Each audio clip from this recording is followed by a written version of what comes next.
What's good, YouTube? I'm the one only M&M6 here with Matt of PigandMeh.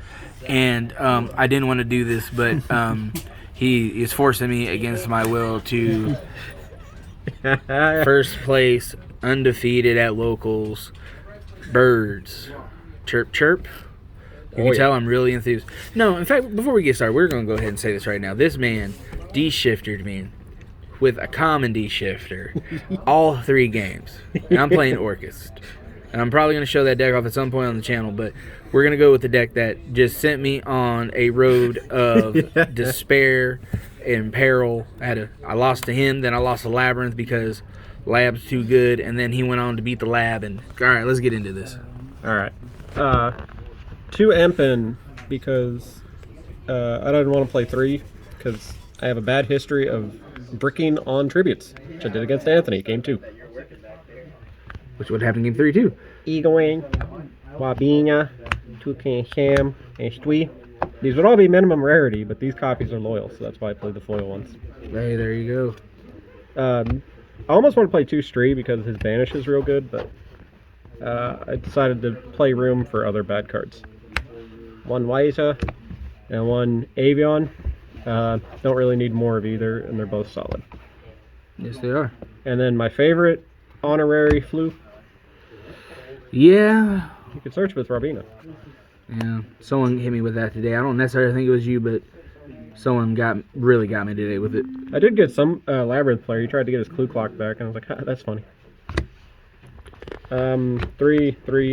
This card is actually probably the best card in the whole Floowandereeze Spell and Trap lineup because it sends a lot of cards in the opponent's field before they get a chance to use them, and they're like, oh, wait, that's how that works? It's like, yeah, you just basically pay for tribute summoning. And then this card. Our turn card. Our turn. Pretty standard. This also actually is kind of a budget list because you're not going to see any thrust in here. Because I'm poor. Don't have it. But I do have this. Didn't resolve it once. That's a lie. Yeah, I'm lying. I stole his Little Knight. It was funny. Someone was like, why didn't you activate a Little Knight? There wasn't another monster on the field to banish at the time. 2 books. They're common. I tried this and didn't run into a scenario where I used it once. So, I guess. Well, when you're that good, you just have utility cards and you don't need utility belt. Well, I assume people are going to play hand traps because it's the beginning of the format.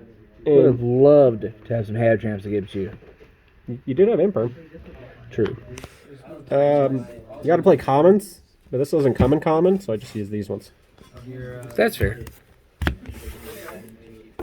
And then the other reason I play the deck, I wanted to play something I could main deck this.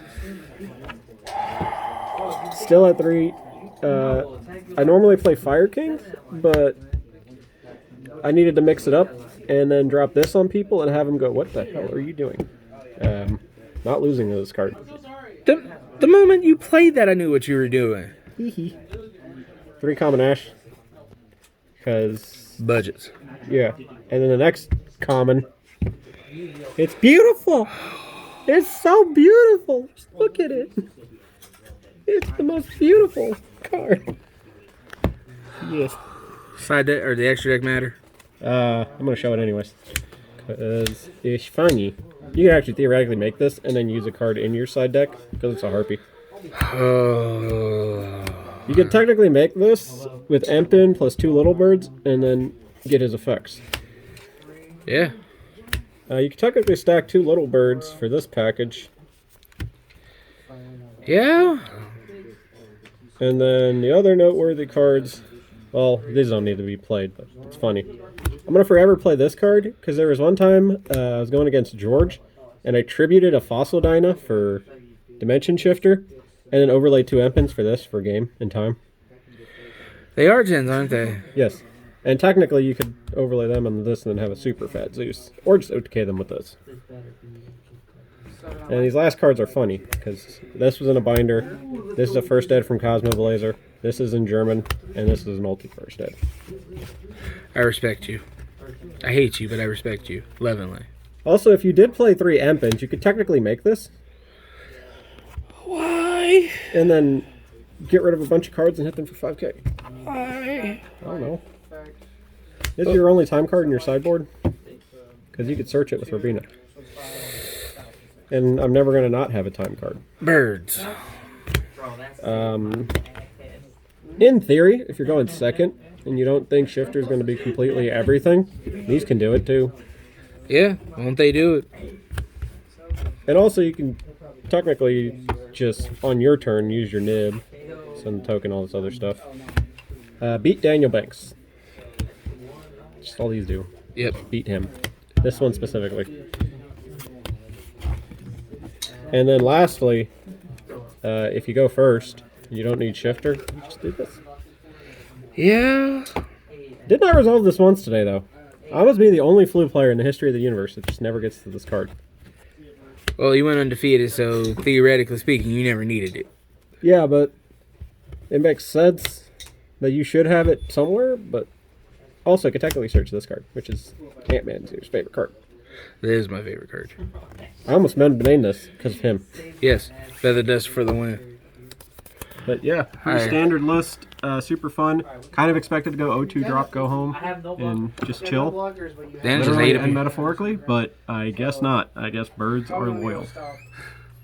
Although ultimately, I will say, if you hate your local, but you need a solid budgetish option that can play Floodgates, this isn't a bad pick. No, not at all. Any shout outs, sir?